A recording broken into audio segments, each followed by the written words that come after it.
Buffalo is at a crossroads. A city facing financial fallout from a massive budget gap, plus demands for safer streets, better services, and more jobs.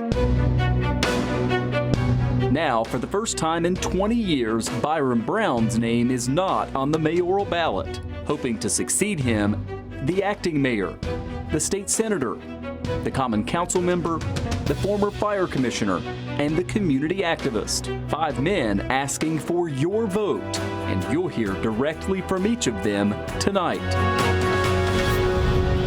Live from the Kaz in South Buffalo, this is the Democratic mayoral primary debate from 7 News.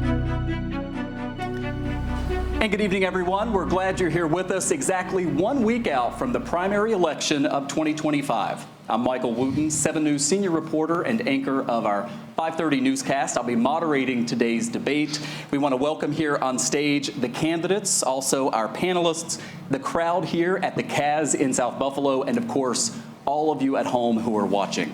I want to start here by just going over some of the rules which all of the campaigns have agreed to. There will be no opening statements tonight. We're going to get right into the questions. Candidates will have 1 minute to answer. There will be 30 seconds for a rebuttal if you directly reference one of the other men on stage. There will not be rebuttals to rebuttals. We want to try to get through as many questions as we can. Halfway, we're going to take questions from Facebook, from our audience at home, or those of you here in the crowd. You can go to our WKBW Facebook page and submit those questions now. Eileen Buckley will be asking those. And then at the end, we will have, by the way, 30 seconds for those responses.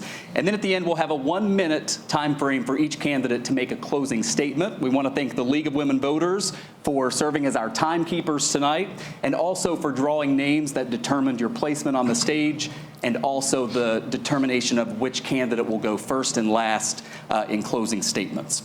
We also want to thank the Kaz here in South Buffalo. What an amazing venue. So we hope the audience will keep cheering and jeering to a minimum, but right now we would like to thank the candidates for being here and the Kaz for hosting us here tonight.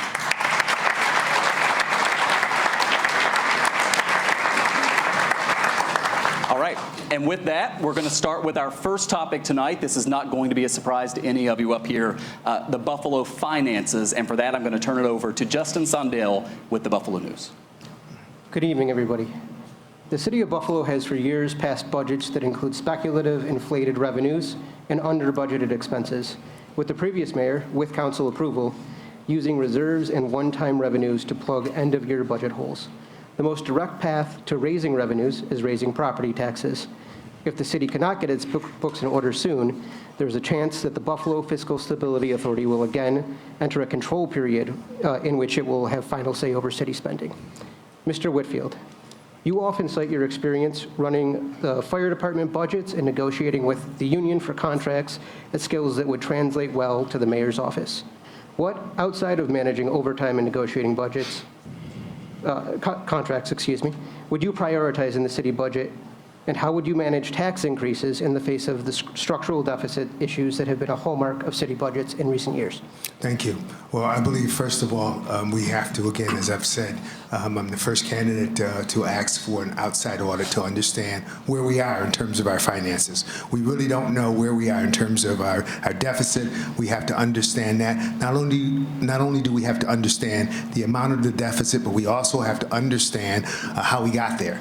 And that question is not being asked. And so in order to fix this, in order to get out of this debacle, we have to, these are questions we have to ask. These are things that we have to go through. In terms of the taxes, I don't believe that it's fair to ask people on the Lower West Side or on the East Side to pay taxes, onerous taxes, when they're not getting requisite services. And so I think I would be interested in a fair tax system, but instead of taxing our way out of it, I believe we have to create new revenue streams. And we're an international city on an international border. It should not be too hard to do. Thank you, sir. Justin?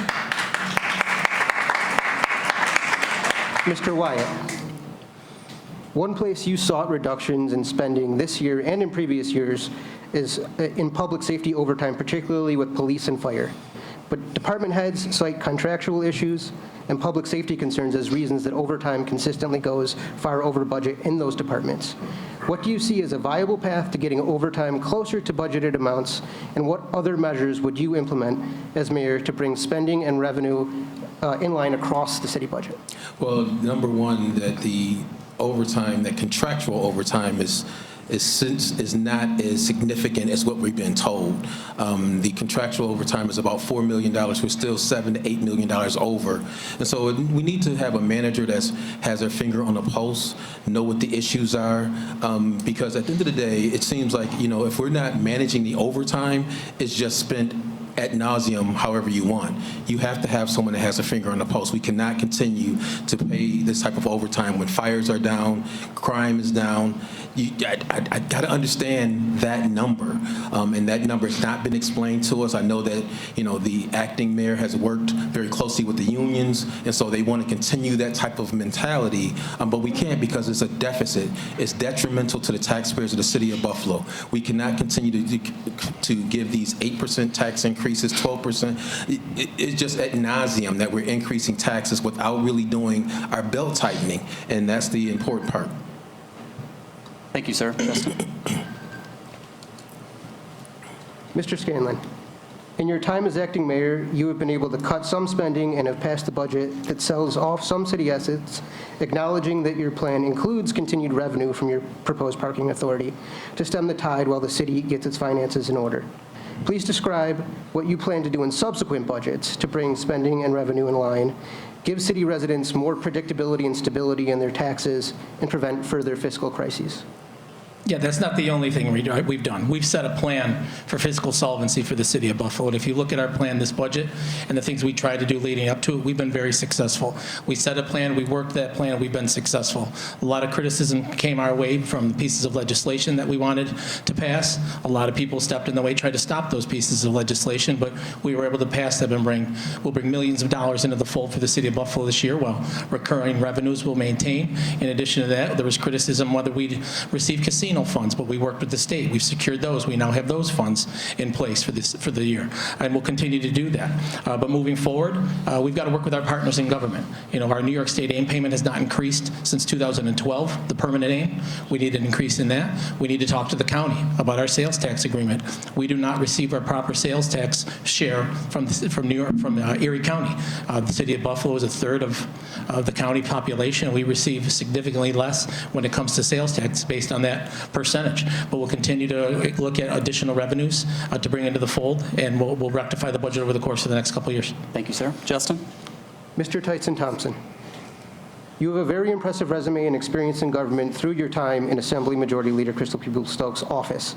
However, you do not have experience creating or managing large budgets. You've also suggested that there could be a sliding property tax scale within the city. How will you create balance without raising taxes to points that will cripple typical taxpayers while also achieving those equity goals? Could you restate just the middle? You kind of fumbled a little bit. Sure. So now you said to balance the budget without having the burden completely on the taxpayer? Right, so with the sliding tax scale, how would you achieve that without, on the upper end of that tax scale, having very large tax A increases? systematic and structural deficit of this size is not going to go away by putting that burden on the everyday taxpayer. The city of Buffalo is already one of the most economically challenged cities in the country. So the idea that people who are already being crushed financially are going to somehow be able to be taxed even more is insane. The way that we do it is to do it equitably, making sure that we balance proper tax increase, but we're also expanding the tax base by bringing new industries to Buffalo, both public and private. We have to make sure people are coming to Buffalo to do business, having a thriving culture here in the city of Buffalo that makes tourism pops. All these things have to be done, but currently the status of how it's been going on with these career politicians hasn't been enough. We haven't seen much movement on the needle. We've had a decline in population over the last 70 years, our first modest uptick, and because of that we've seen a housing crisis now, we've seen crumbling infrastructure, lead paint is still an issue. We have to get a real hold on it, and it takes a leader who kind of knows the nuanced ability to actually implement policy correctly. Thank you. Justin. And Mr. Ryan, you have proposed a deficit bonding plan that would also borrow money to stem the tide to buy time to get spending and revenue in line. What would you do in subsequent years to close those structural deficits, and how would you handle tax increases in the coming years to that end? So Buffalo doesn't know what its deficit is this year. It doesn't know what it is next year. So we need to bring the state comptroller in to do a complete review of our books. And if Buffalo is a business, it would be a $600 million company. And if a company got in this problems, they wouldn't do a garage sale. They wouldn't sell their assets like parking ramps. They would restructure the debt. It's not just my opinion. County Executive Poloncarz agrees. Former Budget Director Ken Crewley agrees. The Fiscal Stability Authority agrees. So we need to restructure that debt. That's the only way to prevent catastrophic tax increases on our low-income homeowners. So you got to bite the bullet. You got to acknowledge that we dug ourselves into an awful, deep hole. The only way we're going to get out is 1 year at a time. And the only way we're going to be able to get away with doing moderate tax increases is by restructuring our debt, paying at a lower interest rate over many years. Thank you, sir. All right, we're going to turn to our second topic of the night, which is development and jobs. And for that, I'm going to turn it over to my colleague, Taylor Epps. Good evening, gentlemen. Like many urban areas in America, the pandemic stalled Buffalo's progress in development. There are now concerns that the renaissance that was happening in Buffalo is rusting. About 20,000 fewer employees are driving into downtown each day, with many working remotely at least a few days per week. At the same time, the boom in housing has come to a halt. We've also heard from neighbors on Buffalo's east side who feel like they've been completely left out of Buffalo's development plans. Mr. Wyatt, we start with you. You've been on the Common Council for 12 years, through the years when downtown Buffalo went through a rebirth. The pandemic stopped that momentum. What is your plan to bring it back? Well, it certainly isn't selling parking ramps and bed taxes and event fees. We have a high rate of vacancy, and so we have to have these conversations with some of the businesses downtown. How do we do that? What do we do? How can we utilize some of these vacant buildings? We have a homeless problem. We have a vacant building in the Main Place Mall that could be utilized to help those homeless. And so it's really having conversations with people and having a real plan to address those issues. Right now, we just keep talking and putting ourselves in a deeper hole.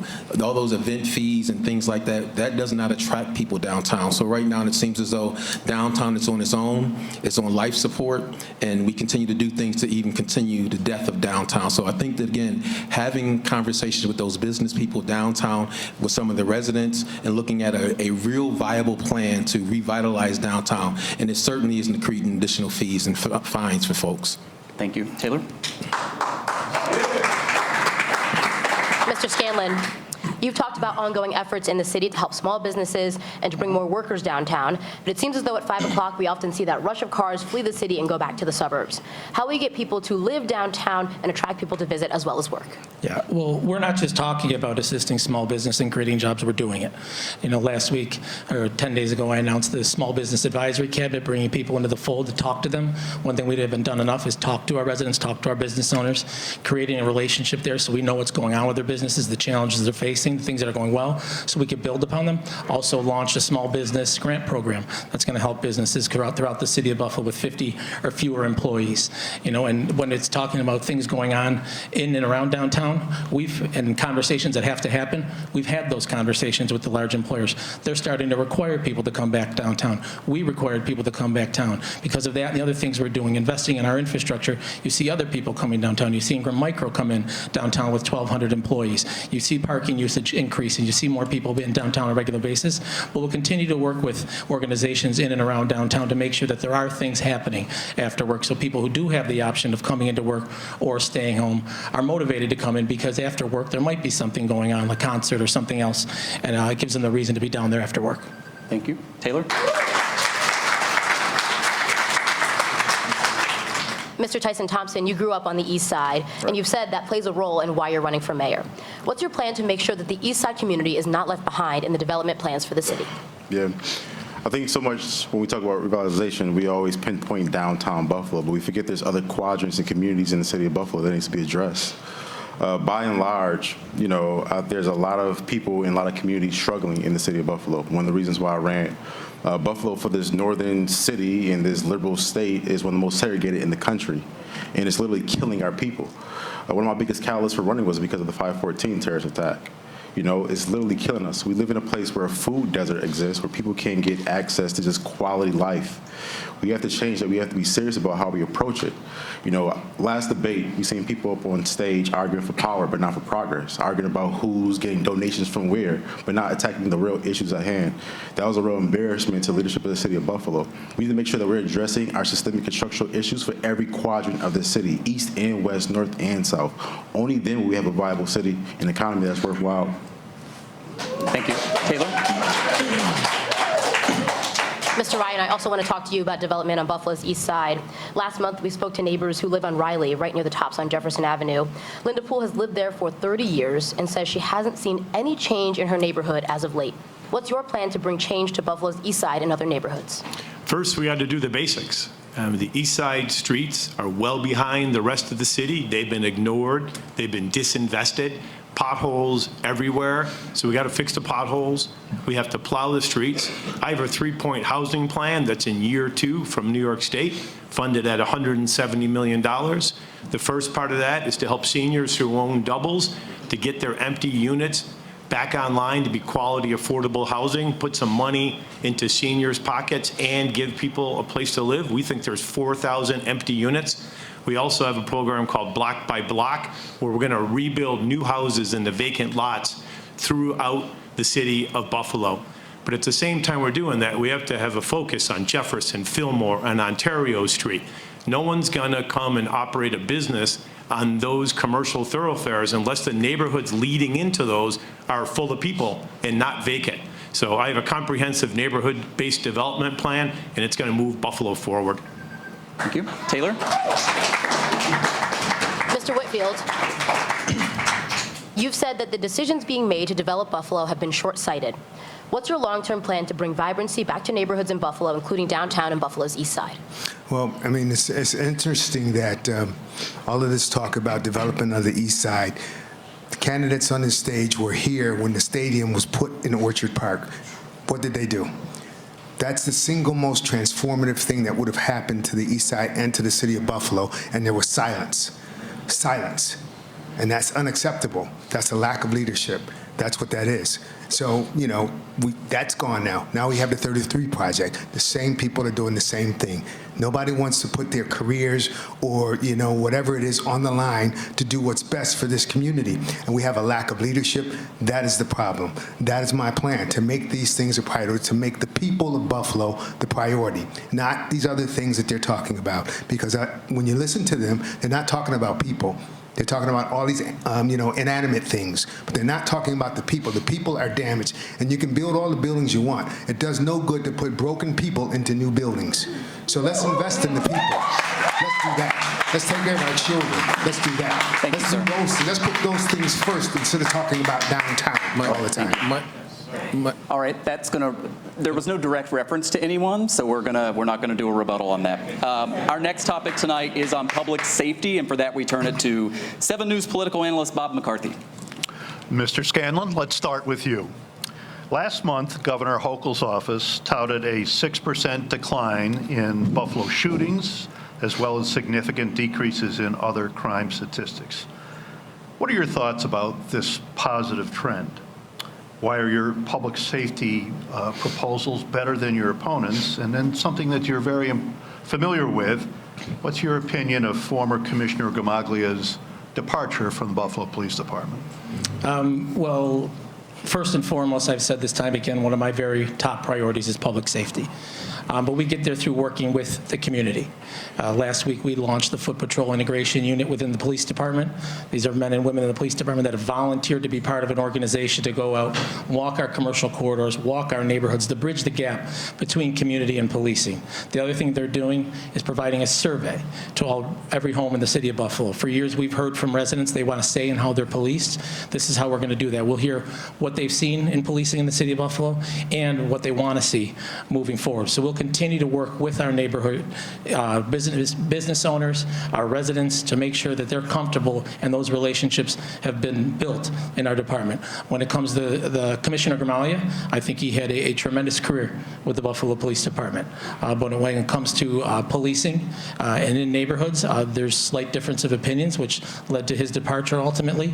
But to take nothing away from the great career he's had, 20, 30 years of commitment and dedication to the city of Buffalo. Thank you, sir. That's not an easy job to do, and I applaud him for the time that he's put into the department. Bob? Mr. Tyson-Thompson, your experience in these matters is limited.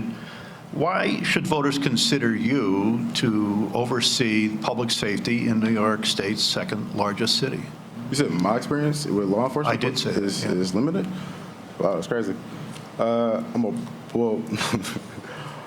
and raised in the city of Buffalo in the east side, you don't grow up in the east side of Buffalo having interactions with law enforcement. I've been on both sides. I have family members who serve in the law and people who have been burdened by the enforcement of it.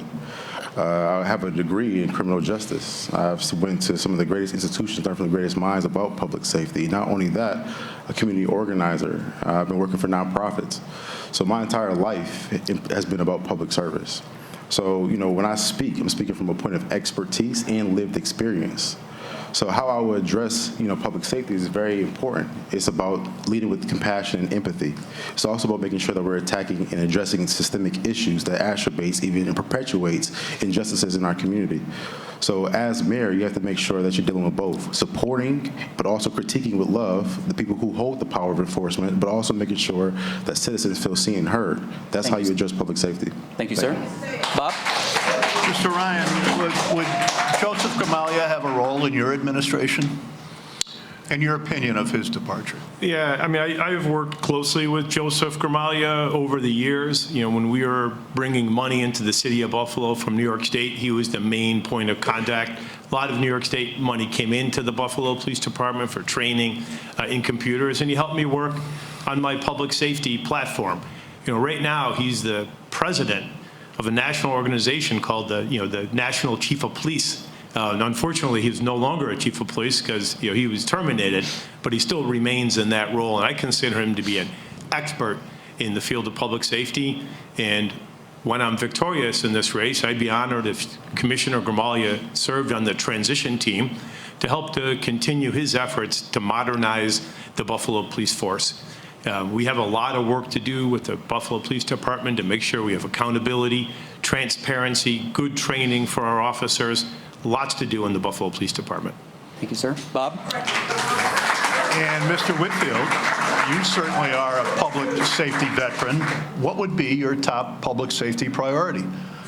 My first priority would be to be transparent, to make sure that public safety is done in such a way that the community has access to it, can see it. One of the problems with public safety is that it's a closed shop, and it has not invited the public in, has not invited the community in. And so I'm for community response teams, police oversight, and all of those things. I have 40 years of experience in public safety. I've worked across this country. I believe I am the expert on public safety on this stage. And so, it's nice to have people walking the streets, police officers. In some communities, that exacerbates a pre-existing problem with the police. We have to recognize that. That's not the plan for every community. And the other side of that is that it would be much better if those people actually lived in the community. So I would demand that every city worker, I would want every city worker to live in the city of Buffalo. Period.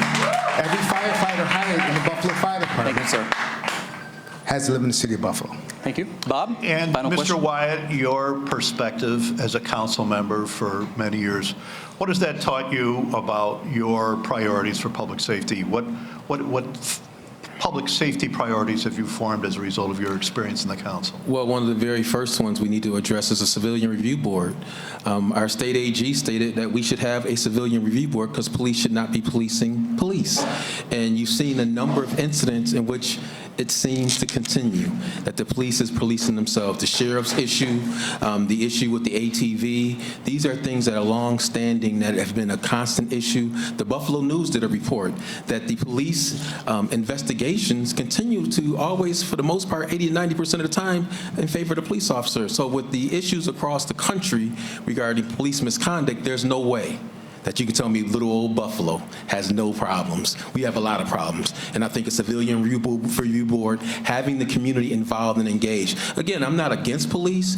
I'm not for police. I'm for the people addressing the issues that affect them in their community. And the civilian review board would definitely be a step in the right direction. Thank you, sir. All right. To our audience, we hope that you've been engaging on Facebook and sending in some of your questions. I'm going to turn it over to Eileen Buckley for a question for each of the candidates. Again, just 30 seconds for these responses, please. Good evening, gentlemen. It's been very busy on Facebook. I'm trying to make sure that I get to everyone. It's a little difficult. I'm going to start out with a couple of the first questions that came in, and one of them involves the menthol-flavored tobacco products. This has been an ongoing issue. It says particularly their disproportionate impact on Black residents in the city, and considering that other municipalities in the state have already banned the sale of a variety of flavors of tobacco products, what strategies or policies would you implement? And if mayor, what would you support? Would you like to see a ban on this? And we will begin with Mr. Tyson-Thompson. Yeah, that's a very great question. You know, it'll be 10 years in August. My father passed away from lung cancer from being a lifelong smoker. And, you know, it's one of the reasons why I joined the American Cancer Society to be a public advocate was because of cigarette smoking. You know, cancer is one of those things that it's unbiased. It doesn't care who you are, what your background, socioeconomics, race, or religion. It kills everybody. I mean, it goes for everybody. So making sure that we have, that's a minute? 30 seconds. Oh, 30 seconds. Oh, I was prepared for You can that. finish the sentence. Yeah, but you just have to make sure that we're approaching it holistically. We have to make sure that we're also marketing and teaching our communities Thank you, that sir. smoking is not helpful at all. All right. Eileen? Yeah. Do we really want a city under control board for another 10 years? How do you restructure debt without a control board? And what has State Senator Ryan done for the city of Buffalo while in the Senate? So, Mr. Ryan, this question starts with you. Sure. I brought a lot of money into the city of Buffalo, whether it was the last 2 years, AIM increases, record aid for the Buffalo School District, money for the Buffalo Sewer Authority and the Water Department to stop dumping into the Great Lakes, into Niagara River. And we need to have our own discipline. We don't need a control board if we have a government that's accountable, is fiscally responsible, and knows how to do the financial math. The last thing we need is a control board, but the last time the city really had its budget balanced was when there was a control board. All right. Eileen? What is being done to help or house the high number of homeless that are in downtown Buffalo? And this question goes to Mr. Whitfield. Not enough, obviously. We wouldn't have that number of homeless persons. Homeless people have been, especially federally, have been criminalized now. You know, resources have been removed and taken away. It's so much more important now that we locally are empathetic and are caring about those that are homeless. So, you know, there's a number of issues. It's mental health. It's substance abuse. It's a number of issues. It's also the high price of rent in our community. People cannot afford the rents. They're being escalated. Thank you, sir. Okay. So, good cause eviction. Thank you. Eileen?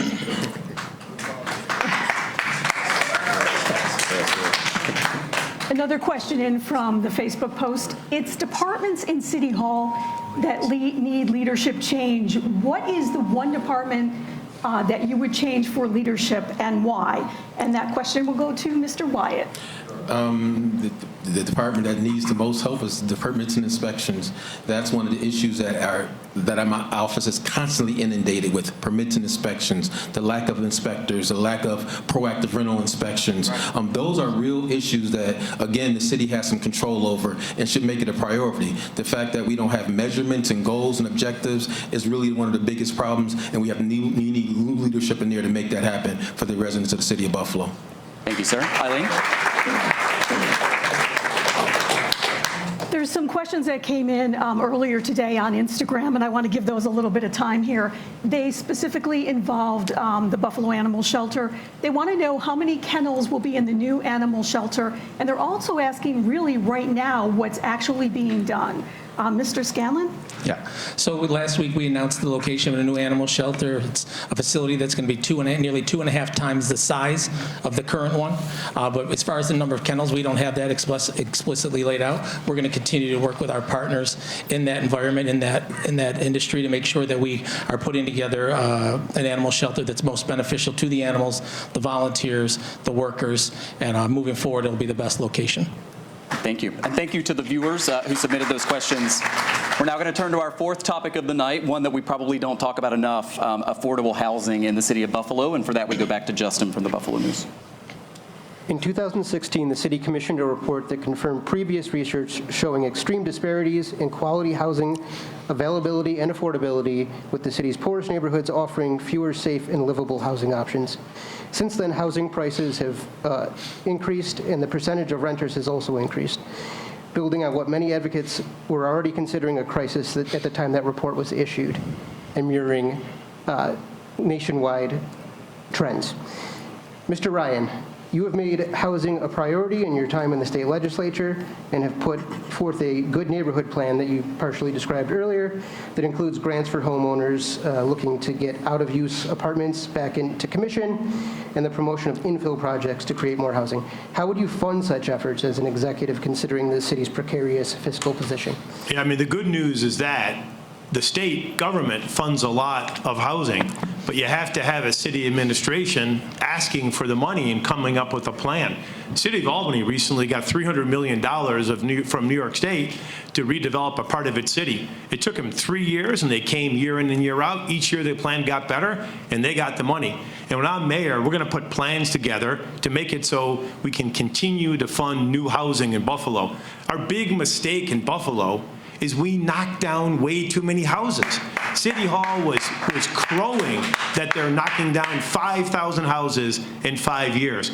But when our population started going up, the city never stopped their demolition policy. As soon as we knew population was going up, they had to stop the demo policy, but they didn't. My plan is called the City of Good Neighborhoods, and it'll put up new houses. It'll give safe, affordable units and doubles owned by seniors, and it'll keep poor people in their homes who are now getting evicted for a small amount of money. Justin? Mr. Whitfield, you have said that you would do more to create partnerships with private developers to increase quality housing options in an effort to cool the steep increases in rent city residents have experienced in recent years. Given the city's fiscal crisis, how would you fund such incentives? What can be done from a city level to keep rents in check while also increasing the city tax base? Oh, I mentioned previously good cause eviction. Some of those policies should be implemented in the city of Buffalo, Rochester, Syracuse. Other cities have that. We should implement those things immediately. Would work with the council to do that. But also, we have to take care of the properties that are already here. They're dilapidated. We have lead issues. We have all of these health and safety issues within the properties here. So the city has to do a better job of inspections and holding people accountable for that. Also, you have to use the resources we have creatively. I did that with the Buffalo Fire Department. We did in-home inspections, and we can train people who are already on the job to do some of these things. We don't have to reinvent the wheel. So I think we have to be very creative in how we use the resources that we already have. Thank you. Justin? Mr. Wyatt, your university district contains some of the city's poorest zip codes in which some of these issues are most acute. What can you do as a mayor to try to promote more quality, affordable housing while also increasing tax base the city so desperately needs right now? Excuse me, what was the last part of the question? What can you do to increase the tax base the city so desperately needs right now? Number one, we keep talking about increasing tax base, and which I understand, but some of it we got to cut expenses. We can't keep sitting around talking about let's increase revenues when we know that's going to be a difficult challenge over time. We have to cut expenses. In my district, we've had a lot of conversation. We have some infill housing that we started 2 years ago, and again, they had a meeting about this, and I wasn't invited, but it was something I worked on 2 years ago as far as the infill housing, and that's an area that we can work on. We need to have permits and inspections do a better job of addressing the issues as far as the housing that we currently have and holding landlords accountable, especially those out-of-town landlords. So out-of-town landlords are a big, big problem, and we've done nothing to address it. We just continue to let them go on and do what they do. Recently, we have a dwelling in the Clevehill Plaza that we consistently have a problem with, and nobody's addressing the issue. So again, I think we have to be more proactive in addressing those issues with our permits and inspections problem, and then be a little bit more aggressive in using those lots for infill housing. Thank you, sir. Justin? Mr. Scanlon, your campaign has taken donations as a councilman and now as a mayoral candidate from developers who have said they will help alleviate these issues in exchange for tax breaks on their projects, but the problems continue to mount. You have also worked with the county to create infill projects, some of the city's neighborhoods most in need, to increase more housing options. What will you do as mayor to ensure that housing options continue to grow for the city's most vulnerable and middle-class people? Well, you hit the nail on the head, and you, as part of your question to Commissioner Whitfield, as well as those relationships and building those relations with the people who actually build the homes, whether it's private sector, nonprofit sector, the Habitats of the world, things like that. We'll continue to build those partnerships. Like you mentioned, we have a tremendous program going right now with the county and the land bank, building 110 homes over the next year and a half here in the city of Buffalo, the vast majority of them exclusively on the east side of Buffalo. But when it comes to housing plans, we have a housing plan that's going to be released in the next couple of weeks. Again, not something we wanted to rush. We wanted to get it right, and you'll see the plan coming out in the very near future. But when it comes to other things in here in the city of Buffalo, the senator mentioned, $170 million coming. It's $170 million is not coming to the city of Buffalo. It's across the entire state. When he talks about houses being demolished, I don't know if the senator was comfortable putting people in homes that were going to fall on their head. I wouldn't have been. So some of those demolitions, a lot of those demolitions had to take place. But now that we have the vacant lots with the city of Buffalo, we'll continue to work with those partners to build on them. Thank you. Mr. Ryan, you have 30 seconds. Sure. I'm proud of my housing record, but the idea that you're supporting the continued demolition of Buffalo neighborhoods.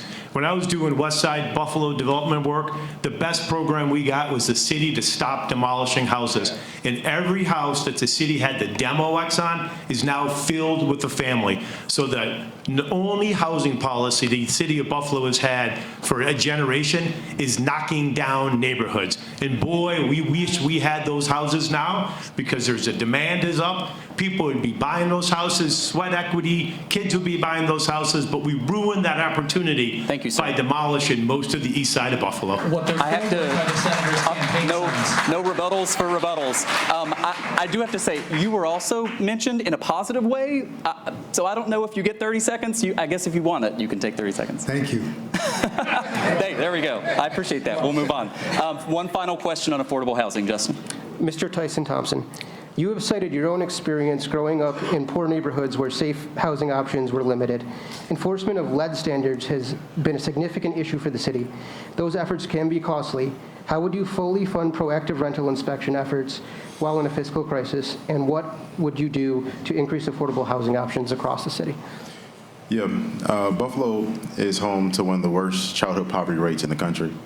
And lead, paint, and poisoning is exacerbating those issues even further. Our children are our #1 resources in the city, period. We have to make sure above anything we're protecting all people and all vulnerable populations, including our children. So we have to work very collaboratively and inclusively in our process to not only work with the city agencies, but also with the county, state, and federal government to make sure we address it. We still have lead plumbing pipes in our ground. We have them on our walls and our paint. We have to make sure that owners who are renting homes to people, that they're also following up the code, removing the lead paint, and making sure that people are safe and not living in a home where houses aren't crumbling, lead paint is an issue, and kids are being poisoned. Thank you, sir. We are now going to turn to our fifth topic of the night, quality of life issues in the city of Buffalo. And for that, I turn it back over to Taylor.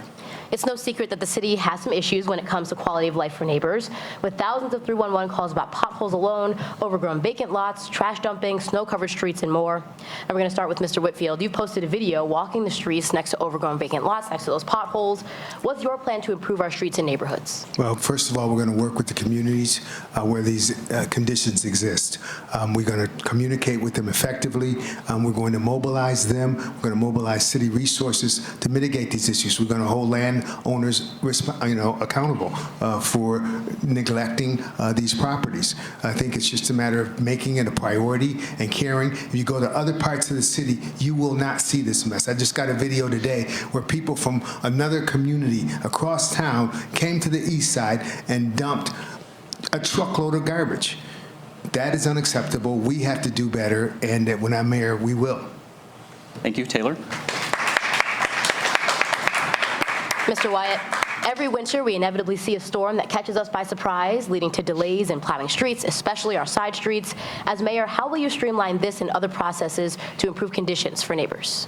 Having conversations with the community and beginning that process of doing something. It seems like we've kicked that can down the road. I don't know how many times. We've come back with new plans, but that process still seems to evade us. How do we not be experts in snow removal?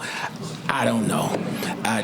I don't know, maybe we're in Pluto or something, but we should be better. And we've purchased new equipment, we've done all those things, but we're still not where we need to be. And so I'll be working with the Department of Public Works and addressing those issues hands-on. I'm not gonna be going around getting photo ops, getting pictures. I need to be in the rooms with these commissioners, making sure that what the people have paid for, they get. Right now, they're not getting it. They're getting a whole lot of talk, but not action. And I'll be working with the Department of Public Works to make sure we have a better plan of removing snow. And I think it should be something sectionalized, not just something that you're coming from downtown to remove snow. Maybe we need to have plows in these communities so that, again, the plows can do better jobs of removing snow in those areas. Thank you, sir. Taylor? Mr. Scanlon, you've touted work filling more than 2,000 potholes in the city. Now, we saw the Brown administration do many a pothole blitz over the years, but the issues have continued. How will you make sure the problem areas, like Main Street, are addressed in the long term? Yeah, well, we're now closer to 3,000. So we've gotten very creative. We pulled different crews in, used other contractors to make sure we're filling those holes, but those are temporary fixes, right? This year we have the largest investment in the infrastructure plan. We're going to pave more than 200 streets. It's the largest investment in years. In addition to that, we passed the largest capital budget in the city's history. Major projects like Jefferson Avenue, Main Street, Bailey Avenue, projects that we were going to lose if we didn't get creative. We didn't have the money to front the work. We got very creative. We're able to borrow it in the capital budget. That money will all be reimbursed throughout those projects, so we don't have to take on long-term debt for them. But again, it's about prioritizing those and fixing the potholes in the short term, which we have, prioritizing paving during the long term on our side streets, but also our main thoroughfares as well through the capital and other projects and partnerships with the state and federal government and the funds that we get from them. Thank you. Taylor? Mr. Tyson-Thompson, in your campaign messaging, you said Buffalo can't wait for the change we deserve. What's your plan to immediately address the quality of life issues our neighbors are facing? First, speaking truth to people, I mean, just up here we have 2 city council members, and everything they just said I couldn't even understand, even with all these degrees that I have. You know, people want the basics fixed. You know, they say we've almost fixed 3,000 potholes. Drive down Main Street, I don't think anybody can really notice. we talk about snow removal, yet every year it's just piled and piled and piled. You know, people are getting into accidents, you know, because of it all. This is a lack of leadership and an understanding of policy implementation that's at the root of it all. There's a big difference between policy design, making the law, enacting it, taking a photo op, and then everything that happens right after that. We need leadership who actually knows how to put a policy into work to actually impact the system and making sure that communities have everything they need to have a thriving life in the city of Buffalo. So as mayor, I'll do exactly that. That's what I went to Harvard for. That's what I studied for. That's why I was a community organizer, to learn exactly how to take intractable issues and move the needle forward. The two council members were referenced. Mr. Wyatt, you have 30 seconds. Yeah, I don't know. I disagree with that totally. I know I've been the only council member that's spoken up numerous times as it relates to the quality of life in our neighborhoods. We got a new snow plan because I pushed that. I'm not the person to execute it, that's the administration, but I've pushed this new snow plan for our city because we were doing a snow plan in November. How does that make sense that we're doing a snow plan in November when we probably got snow in November? I probably can't get out. And so again, I've pushed the agenda, and again, I will work with each one of those department heads to make sure that we have improved services and not just getting photo ops everywhere. We need to put the work in. Mr. Scanlon, you also have 30 seconds. I think it's, I would say, disrespectful to the other council members to say they haven't advocated for quality of life in their districts. I think they do on a regular basis. Snow plan. But when it comes to, you said quality of life. Snow plan. But again, you didn't change the snow plan. You changed the date it was due. Yeah. So when it comes to plowing, you can tell this past year it was better. And that's through the partnerships we've established with the county, with the state, to make sure that equipment is deployed. We do station equipment in advance of storms coming. We don't let it sit somewhere. We deploy it in advance. When it comes to Main Street was referenced in the condition of it. That's why we're completely overhauling Main Street this year, along with those other projects. Was on Jefferson Avenue this week, announcing $30 million in investment All right. as well. Thank you, sir. Okay, we have one final question on quality of life. Taylor? Mr. Ryan, in one of the mailers you sent out, you promised to fill potholes, repair streets, plow streets, and more. How do you plan to pay for that work? So my campaign is about the basics, right? And the basics that city people deserve for their taxes. They deserve to have the potholes fixed. They deserve to have their community centers in good repair. They deserve to have the pools open. And they deserve to have their streets plowed. We pay for that because we should prioritize that as a community. And right now, City Hall has not prioritized those services. And, you know, we've got a childhood lead problem that we should be ashamed of. More kids in Buffalo are poisoned by lead each year than were poisoned in Flint, Michigan at the height of their water crisis. Buffalo congregations were sending bottles of water to Flint, but our kids are still being poisoned. The city didn't address the lead crisis when they were flush with money, and now they're not addressing it, you know, when they're broke. But for me, quality of life includes living in safe, habitable homes and not being poisoned by lead. How do you plan to pay for it? So we're running a little bit long on time. So, Bob, I'm going to have you, our final topic tonight is on the politics of the city of Buffalo. And, Bob, if you can ask the question, and then we'll quickly just take the same question to all five candidates. Well, Mr. Wyatt, we'll start with you. In the last mayoral election, Democratic primary voters favored India Walton, a self-described Democratic socialist who, as we know, was defeated decisively by write-in candidate Byron Brown in the general election. What do you think those elections taught us? Are we a city capable of embracing democratic socialism, or did the general election confirm Buffalo's traditional, fairly conservative democratic politics? Well, I really think that it confirms that the system is still in play, that those folks who are supporting the acting mayor, who supported Byron Brown 2.0, are still in play as they talk about the minority candidates being amateurs, by there not being the majority. You know, those things are real. And I don't know if, no, let me say this. I believe we can change, but we have to be open to it. If we want the same old things that we've had, then we'll continue to do the same things we've done, and it won't help the east side, it won't help the west side, it won't help marginalized communities. So the politics of it are still there and very evident because of the two people who got the nominations. We weren't a part of it. It was an unfair process, and it's still unfair in our community. Mr. Scanlon, you're up next. Same question? Yep. Same question, Yeah. yes. Well, first, only one person got the nomination, one person through that process, and it wasn't me. Acting mayor. And so, but I think it tells you that, you know, Buffalo is a city of moderate Democrats. is what it is. But I think it's also incumbent on any of us in elected office to make sure that we're open to conversation with everyone, regardless of their school of thought, and make sure that we're sitting down and welcoming people to the table to have the conversations that we need to have. Regardless of political ideology, we have to make sure that we're representing people and then communicating with people in every corner of the city of Buffalo. So we will continue to look to communicate with people regardless of their political affiliation, their political ideology, and we'll make sure that we're having conversations to best benefit residents in every corner of the city of Buffalo. Thank you, sir. Mr. Tyson-Thompson, same question. Can you just repeat the question one more time for me if you can? Oh, we got to be fast. The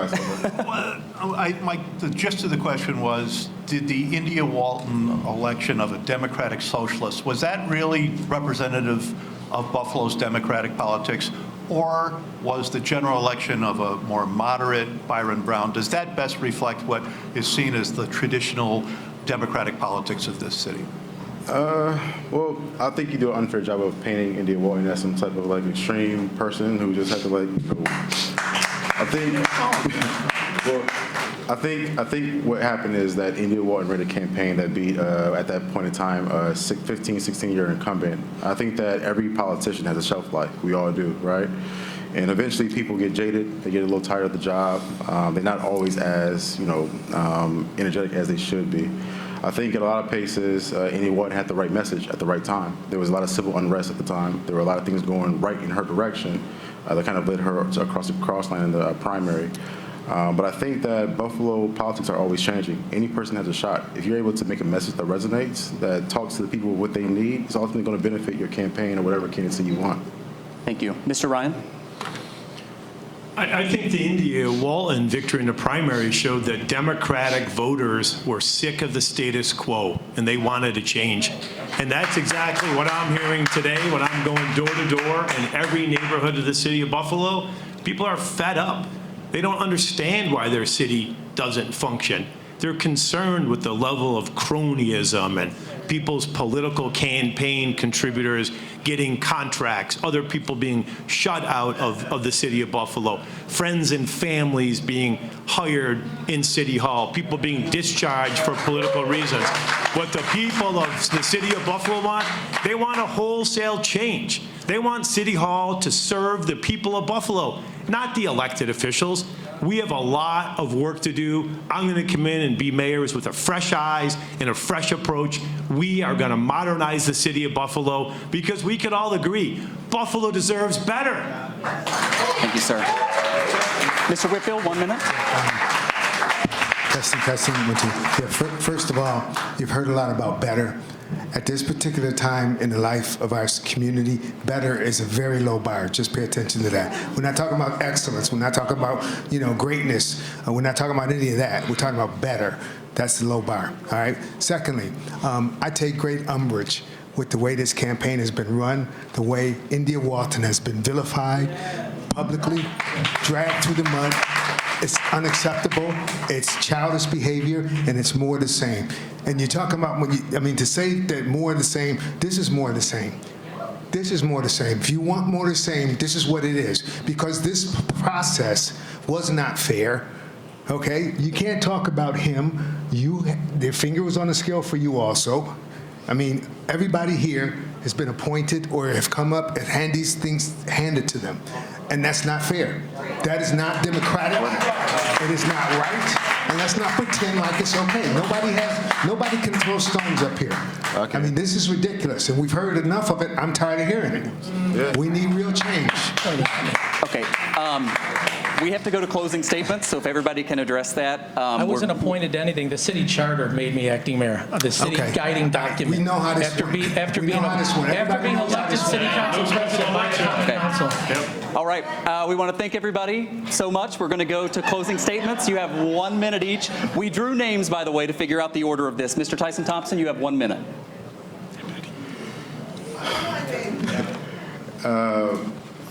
My opponents up here are on stage talking about the status quo and how, we need time for change. Well, each of these people have had decades in this system. Each of these people are responsible for how the system is currently. And now they're trying to repackage themselves as a solution to this problem. a deficit. Not just the $7 million, but it's a deficit across the city. Underperforming schools, food deserts, the list goes on and on and on. You know, we could keep going down this same path of despair, the same path of hopelessness, or we could choose a new one with the right candidate who has not only the expertise, but the lived experiences and plan to move the city forward in Buffalo. I think that when you guys actually look at it, these guys, you don't even know who some of these guys were, but they've been in power for decades. It wasn't until they started spending hundreds of thousands of dollars coming around to canvass that you actually see them or know their name. Not until they were in your church pews. We have to make sure that we're electing officials who care about people, not for popularity or notoriety, because they want to get the work done. Thank you, and when you sir. come to that conclusion, you'll see you want to vote for Tyson-Thompson. Thank you. Thank you. Our next closing statement tonight comes from Mr. Scanlon. Thank you. You know, Commissioner Whitfield mentioned how ugly it has gotten a little bit in this campaign. Only one person on this stage has done that. The senator, I want to be very clear, has lied, continued to lie, and will continue to lie about me for the next 7 days. It's what you do when you don't have a track record to stand on, and you do and say anything you can to be elected mayor. My team, we've been all across the city of Buffalo spreading the message of what we've accomplished in 8 short months as mayor, what we'll continue to accomplish well into the future, working with the different partners that we have throughout the city of Buffalo. You know, the fact that the lying and the hatred that's brought into this, it's something that's wrong with politics across the entire country. And, you know, I think that it needs to exit the political realm here. And I encourage everyone to please come out. I've had 13 years in elected office, and I think it's been very successful, and I'm looking forward to representing people well into the future, and I ask for your vote. Thank you, sir. Mr. Whitfield, you have 1 minute. Thank you. Listen, it's been the honor of my life to spend the last 40 years working for you and to have your trust. I don't take that lightly. I'm doing this because I believe we need real change. I'm doing this because I believe I'm the best candidate.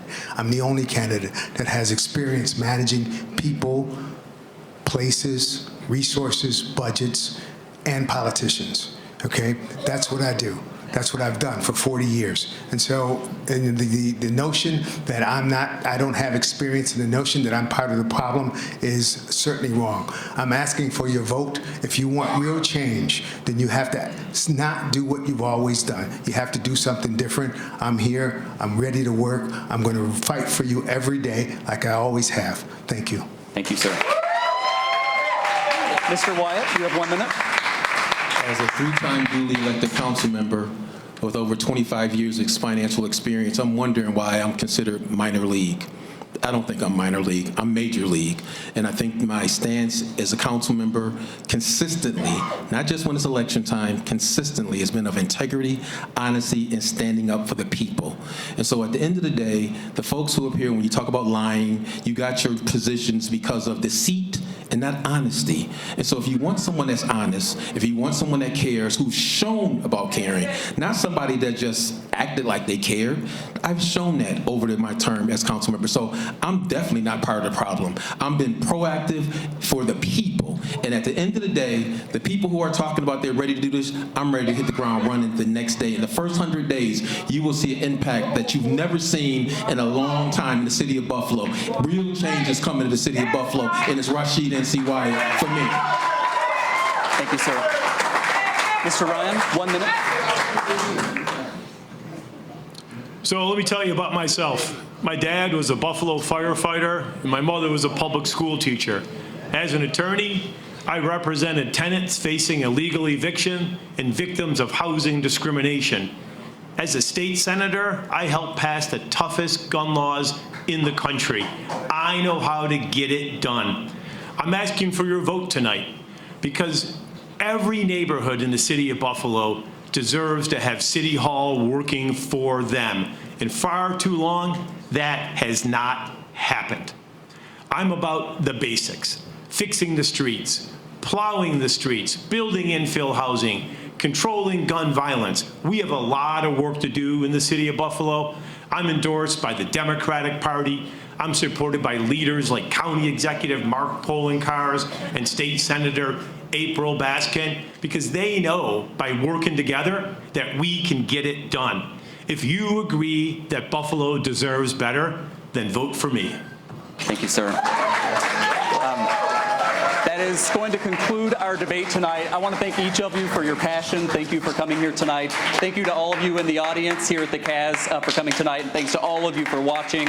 Remember, the election is 1 week from today. Early voting continues. Check with your Board of Elections for locations and times. Thanks for watching, everybody. We'll join ABC programming after this quick break. Good job.